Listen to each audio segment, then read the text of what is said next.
महाराष्ट्रातील घडामोडींसाठी स्वानंद न्यूजला सबस्क्राइब करा आणि बेल आयकॉनवर क्लिक करा।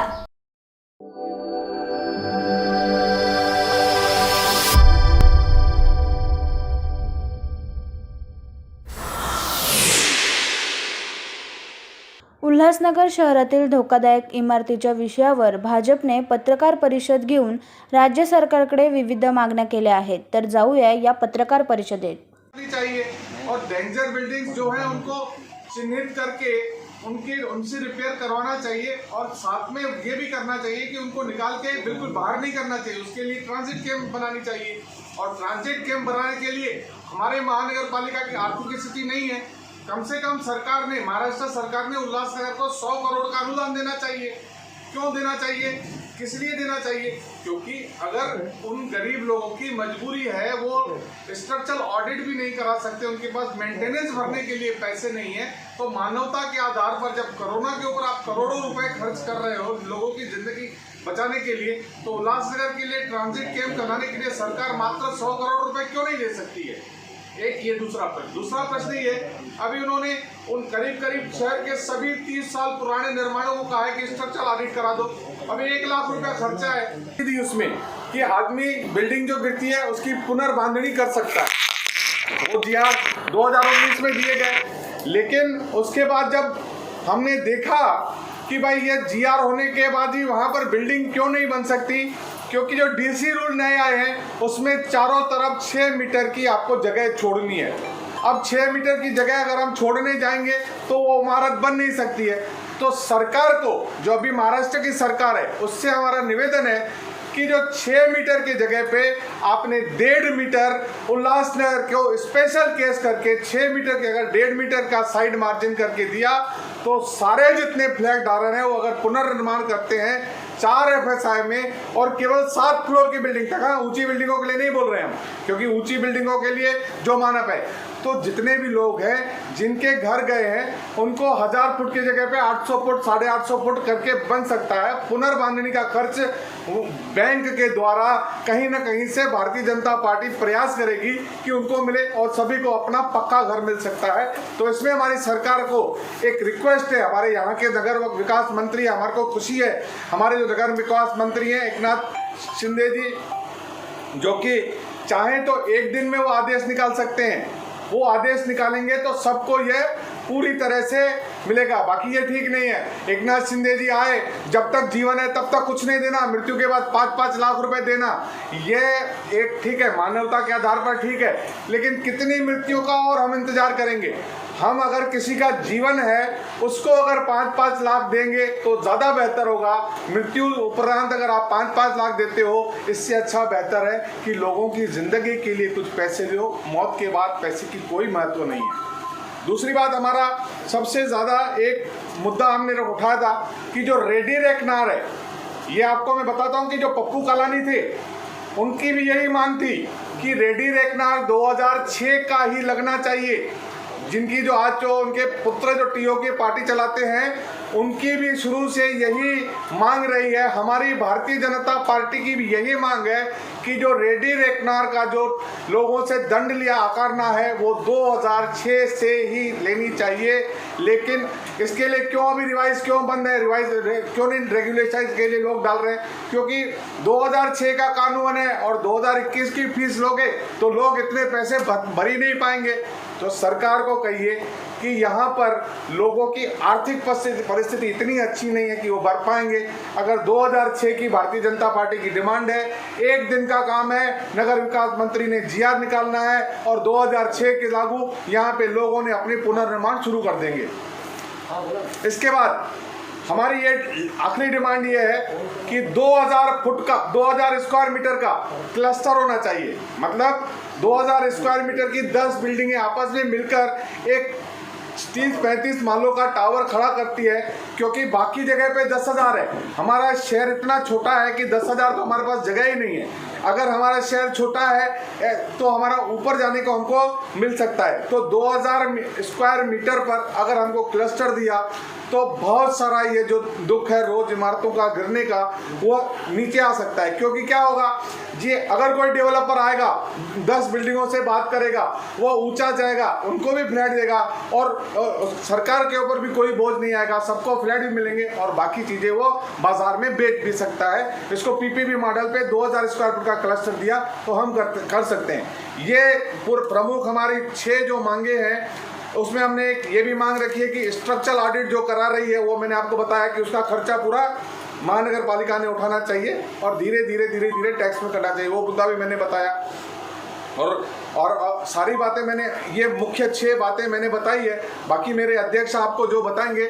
लेकिन हम सरकार को आप बिल्कुल आगाह करते हैं कि जिस तरह से फडणवीस सरकार ने हमको यहाँ पर रिलीफ दिए थे 13 सितंबर 2019 को जीआर निकाल के, बाकी 1-2 छोटे जीआर निकाल के दोगे तो सही मायने में हम मानेंगे कि शिवसेना भी संवेदनशील सरकार है और यहाँ पर जो मौतें होती हैं, जो लोग मर रहे हैं, उनके प्रति, उनके परिवार के प्रति संवेदना प्रकट करेंगे, ऐसी हम आशा रखते हैं और मुझे विश्वास है ये जरूर करेंगे।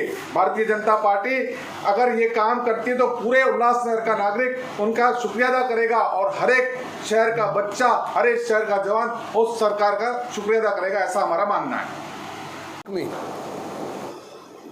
8 दिन के अंतराल में 2 बिल्डिंगें जिनके स्लैब के टुकड़े गिरे हैं, एक बिल्डिंग में 5 व्यक्तियों की मृत्यु हो गई और दूसरे में 7 लोगों की मृत्यु हो गई। बहुत ही दुखद घटना इस शहर में घटी है। इसके पहले भी कई बार बिल्डिंगें गिरी हैं और इस प्रकार के विषय उपस्थित हुए हैं, लेकिन आज तक कोई ऐसा ठोस निर्णय नहीं बन पाया है जिससे इस शहर का भला हो। इस बार हम लोगों ने कुछ पॉइंट्स निकाले हैं, जैसे प्रदीप जी ने बताया, और कई शहर के आर्किटेक्ट, इंजीनियर से मुलाकात की है।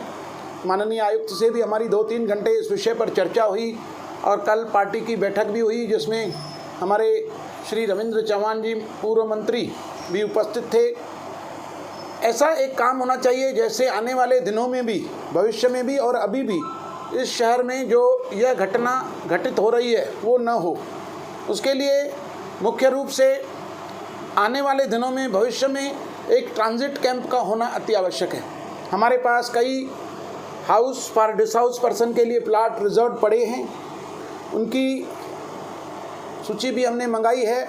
लेकिन सबसे बड़ी बात है फंड्स का न होना। अभी शहर में व्यापार पूरा ठप लगा पड़ा है। 15 महीने से लोग जितने बहुत पीड़ा से भरे पड़े हैं, न काम धंधा चालू है, न कुछ रोजगार है, खाने के लिए तक लोगों को पैसे नहीं हैं और ऐसे टाइम में ऐसी दुखद घटनाएं हो रही हैं। तो एक तो लंबे प्रोसीजर में हमारी यह मांग है कि 100 करोड़ रुपए उल्लासनगर को ग्रांट के तौर पर दिए जाएं, जिससे 1000 फ्लैट 600-700 स्क्वायर फीट के कम से कम बनेंगे। 1300-1400 रुपये स्क्वायर फीट का खर्चा है, 1500 का। अगर ये 1000 फ्लैट हमारे पास बन के तैयार होते हैं तो कभी भी किसी भी समय हम कुछ 50-100 बिल्डिंगों को खाली करके वहाँ पर बिठाकर उसकी पुनर्बांधनी का काम कर सकते हैं। पुनर्बांधनी किस प्रकार हो? अभी 2 तरह के नोटिस इशू हुए हैं। एक तरह का नोटिस ऐसा इशू हुआ है कि आपकी बिल्डिंग डेंजर है और आप उसे खाली करो। अभी 125 बिल्डिंगें अगर खाली हों तो लोग किधर जाएं? ये बहुत बड़ा प्रश्न इस शहर के लिए निर्माण हुआ है। दूसरे 1500 बिल्डिंगों को नोटिस दिया गया है कि आप तुरंत स्ट्रक्चरल ऑडिट करके दो। अभी प्रश्न यह उठता है, मैंने आयुक्त साहब से भी बात की, कि जो हमारे पैनल पर स्ट्रक्चरल ऑडिटर हैं, टेक्निकली जो जानकार हैं, वो 2 लोग हैं। अगर हम शहर के लोगों को भी देंगे तो 2 या 3 और देंगे, 4 देंगे। एक बिल्डिंग का स्ट्रक्चरल ऑडिट करने का समय 10 दिन का लगता है। अगर एक बिल्डिंग को स्ट्रक्चरल ऑडिट करने में 10 दिन लगेगा तो एक स्ट्रक्चरल ऑडिटर ज़्यादा से ज़्यादा 2-3 महीने के अंदर 8-10 बिल्डिंगें कर सकेगा। तो 1500 बिल्डिंगों का 15 दिन में स्ट्रक्चरल ऑडिट होगा कैसे? अगर होगा भी तो अपनी रिपोर्ट में क्या देगा कि यह बिल्डिंग रहने योग्य नहीं है। आधी बिल्डिंगों को तो ऐसा ही नोटिस आएगा और इसको आप रिपेयर करो, बनाओ। रिपेयर करने का, बनाने का खर्चा कम से कम 50 लाख से 1 करोड़ के बीच है। तो हम लोगों की यह मांग है कि स्ट्रक्चरल ऑडिट अगर कंपलसरी करना है तो स्ट्रक्चरल ऑडिट का खर्चा शासन ने लेना चाहिए। शासन ने 100 करोड़ जो देंगे उसमें 10 करोड़ से 15 करोड़ का स्ट्रक्चरल ऑडिट पर रखा जाए और 80-85 करोड़ का फंड जो है वह house for this house person के लिए, फ्लैट बनाने के लिए रखा जाए। ये हमारी मांग मुख्यमंत्री से रहेगी। हमारे आदरणीय फडणवीस साहब जी को यह पॉइंट हमने लिखी है। दूसरा, जैसे प्रदीप जी ने बताया कि सितंबर 2019 में 4 FSI का जो विषय वो क्लियर हो चुका है, उसमें कुछ करेक्शन है। करेक्शन कैसे है कि नया DC रूल आया जिसमें 6 मीटर चारों तरफ से बिल्डिंग को छोड़ने के लिए प्रावधान है। अभी उल्लासनगर में 50 बाय 50 की जगह पर बिल्डिंग बनी हुई है, 60 बाय 60 पे बिल्डिंग बनी हुई है, यानी 3000 square feet, 4000 foot, 2000 foot, 5000 foot का प्लाट है। और अगर 20 फुट इधर से 20 फुट इधर से छोड़ेंगे, 40 फुट छोड़ना पड़ेगा और आगे पीछे 40 फुट छोड़ना पड़ेगा, तो प्लाट ही उतना है, तो बिल्डिंग बनेगी ही नहीं। तो कोई भी अपनी बिल्डिंग को अगर समझ लीजिए 60 बाय 60 भी हो और 20 इधर छोड़ना पड़े, 20 आगे 20, तो 10 बाय 10 का टुकड़ा बचेगा, तो बिल्डिंग बनेगी नहीं। तो हम लोगों ने ऐसी मांगनी की है कि साइड मार्जिन रिलैक्सेशन का पावर आयुक्त को देना चाहिए और उसमें जैसे मुंबई महानगर पालिका में 1.5 मीटर पेरा पेरी चारों तरफ से 1.5 मीटर यानी कि 5 स्क्वायर फीट चारों तरफ छोड़ के बिल्डिंग बनती है। बड़ी बड़ी बिल्डिंगें बनी हुई हैं, 20-20 माले की, 15 माले की, 30 माले की, तो यहाँ पर भी देना चाहिए, तब कंस्ट्रक्शन हो सकेगा। अन्यथा सिर्फ हम बातें करते रहेंगे और कुछ भी नहीं होगा। चारों तरफ से 1.5 मीटर होना चाहिए ताकि हम जो ग्राउंड +5 की बिल्डिंग है उसको ग्राउंड +8 तक करके, छोटा करके और ऊपर हाइट बढ़ाकर उतने फ्लैट कम से कम बना सके। एक और हमारी मांगनी ये है कि जो भी बिल्डिंग रिकंस्ट्रक्शन में जाए वो जितनी FSI में बनी है उससे 0.5 FSI ज़्यादा देनी चाहिए। अगर वो 3 FSI में बनी है तो 3.5 FSI देनी चाहिए, 2 FSI में है तो 2.5 FSI देनी चाहिए, 0.5 FSI एक्स्ट्रा देनी चाहिए। उसका कारण क्या है? लोगों के पास पैसे हैं नहीं, तो लोग बनाएंगे कैसे?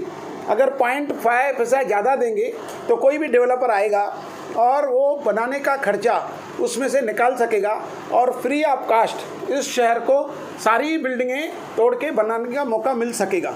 इसमें शासन का कोई भी नुकसान नहीं होगा। उल्टा जब हम रेगुलराइजेशन पे जाएंगे, जैसे प्रदीप जी ने कहा कि 2006 का रेडी रिकनार रेट होगा, क्योंकि देखिए महाराष्ट्र शासन को रेडी रिकनार के पैसों से या कोई भी बिल्डिंग रेगुलराइज कराता है उसके पैसों से कोई लेना देना नहीं है, उनको पैसे मिलने वाले नहीं हैं। पैसा मिलेगा उल्लासनगर महानगर पालिका को रीडेवलपमेंट फंड करके। तो अगर 2006 का यह मॉडल अपनाते हैं हम और वही रेट रखते हैं तो बहुत सारे पैसे 300-400 करोड़ रुपए शहर को भी आएंगे और यह हमेशा के लिए ये प्रॉब्लम दूर होगा।